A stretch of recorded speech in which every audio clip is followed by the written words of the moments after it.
Hai, Assalamualaikum. Kita jumpa semula dalam kelas PDPR Sains tahun 4 dan hari ini kita akan fokuskan kepada pantulan cahaya.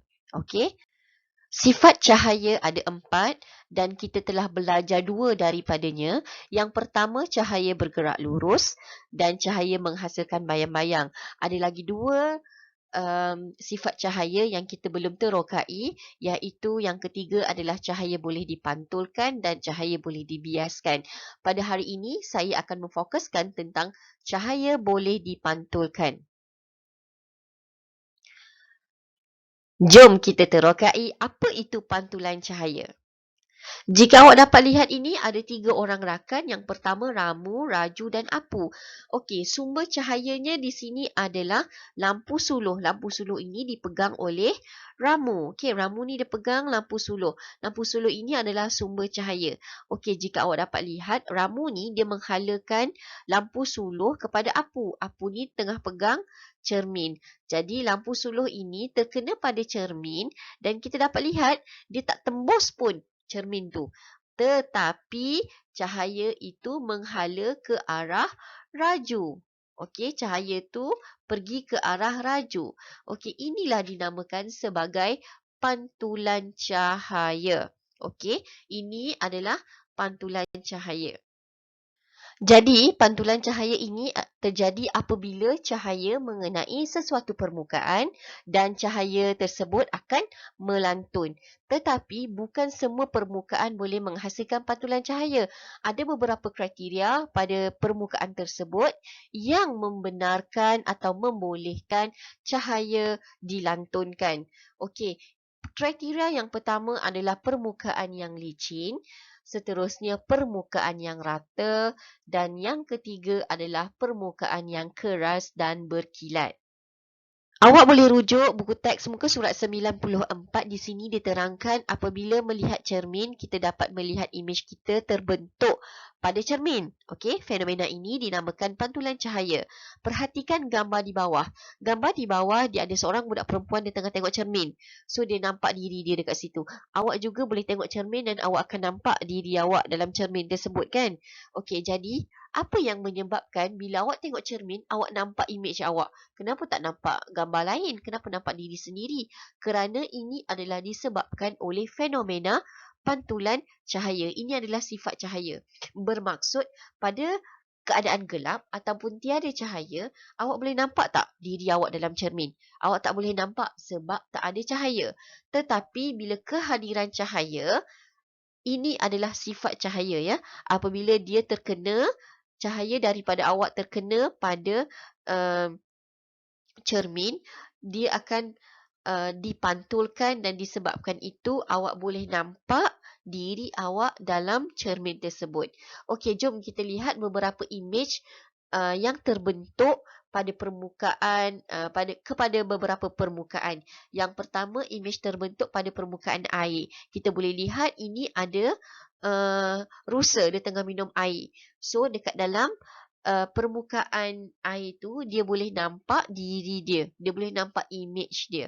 Sama juga di mall atau di shopping complex, kita boleh nampak dekat sini lantai berjubin. Kita boleh nampak refleksi kepada tangga dan juga refleksi kepada eskalator. Okey, seterusnya imej juga boleh terbentuk pada permukaan logam kerana permukaan logam ini dia berkilat, lepas tu dia licin. Jadi bolehlah cahaya dipantulkan. Sebab itu dekat bahagian logam ni kita boleh nampak imej bagi cawan.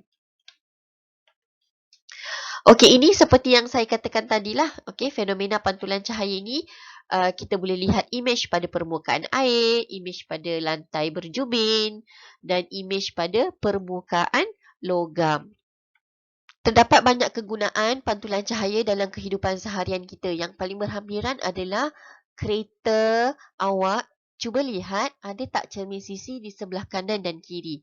Okey, fungsi cermin kereta di sebelah kanan dan kiri ini sebenarnya untuk membolehkan kita melihat objek di bahagian belakang dan di sisi kereta. Okey, contohnya orang ni, pemandu ni dia boleh nampak kenderaan motor yang berwarna kuning ni di sebelah kiri. Jadi bila kita nampak kenderaan di sebelah kiri dan kanan ataupun di belakang, kita akan lebih bawa kereta dengan berhati-hati. Sama juga dengan satu kegunaan cermin cembung. Bila awak di sebelah bahu jalan, awak akan dapat lihat ada satu cermin yang diletakkan di bahagian selekoh biasanya. Kenapa? Kerana di bahagian selekoh, kita tak akan nampak kereta daripada arah depan. Jadi, bila adanya cermin cembung ini, awak boleh melihat kenderaan daripada arah bertentangan. Contohnya, okey, ini awak, ya, ini awak, kereta merah ni, awak tak nampak kenderaan yang datang daripada arah depan kerana ini ada selekoh. Jadi, dengan adanya kanta cembung dekat sini, cermin cembung dekat sini, awak dapat nampak kereta yang datang dari arah bertentangan. Okey, awak boleh nampak, oh dekat sana ada kereta nak lalu. Jadi, bila nak di bahagian selekoh itu, lebih bawa kereta dengan perlahan dan berhati-hati untuk mengelakkan kemalangan. Dalam kehidupan harian kita, ada banyak lagi situasi yang melibatkan kegunaan pantulan cahaya. Jom kita tengok satu persatu. Yang pertama, penggunaan cermin pergigian. Kalau awak pergi jumpa doktor gigi, okey, doktor gigi akan menggunakan cermin pergigian. Cermin pergigian tu yang mana satu? Yang mana satu? Yang ini. Ini adalah cermin pergigian. Okey, cermin pergigian ni dia membantu untuk doktor gigi lihat keadaan gigi pesakit pada bahagian yang terselindung. Okey, bila di bahagian belakang mulut awak ada gigi yang susah doktor gigi nak nampak. Jadi macam mana dia nak lihat keadaan gigi awak? Dia menggunakan cermin pergigian ni. Kerana apa? Cahaya ataupun image yang untuk gigi yang terselindung itu akan dipantulkan pada cermin pergigian ni. So, doktor gigi boleh nampak, okey, gigi yang terlindung tu. Dan seterusnya adalah penggunaan cermin juga.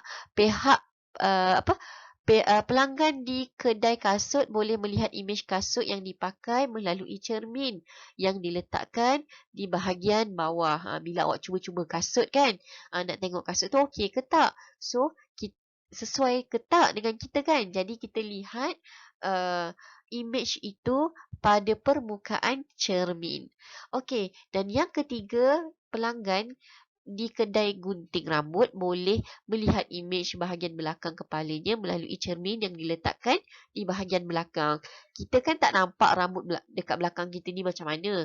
So, dia ambil cermin dekat belakang dan dia boleh pantulkan cahaya tu pada cermin yang di hadapan kita tu. So, kita boleh nampak keadaan rambut di bahagian belakang kita ni macam mana. Okey, dan yang terakhir, ini adalah sangat menarik.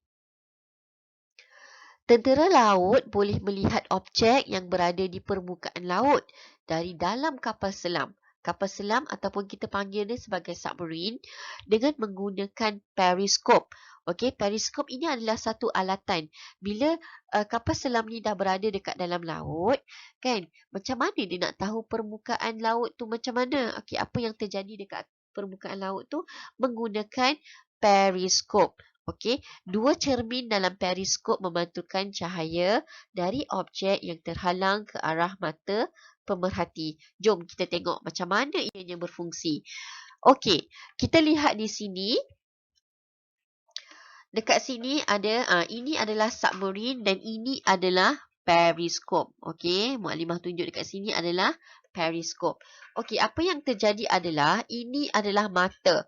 Ini adalah mata kita. Okey, ini kita dekat dalam laut ni. So, apa terjadi adalah cahaya di permukaan, okey, cahaya di permukaan laut akan dipantulkan pada cermin. Okey, dekat sini adalah cermin. Ini cermin ya. Ini cermin dan ini pun cermin. So, cermin ni akan pantulkan daripada sini ke sini. Seterusnya dari sini akan pantulkan kepada mata kita. Sebab itu kita boleh nampak cahaya dari kita boleh nampak objek ataupun apa yang sedang berlaku di permukaan air.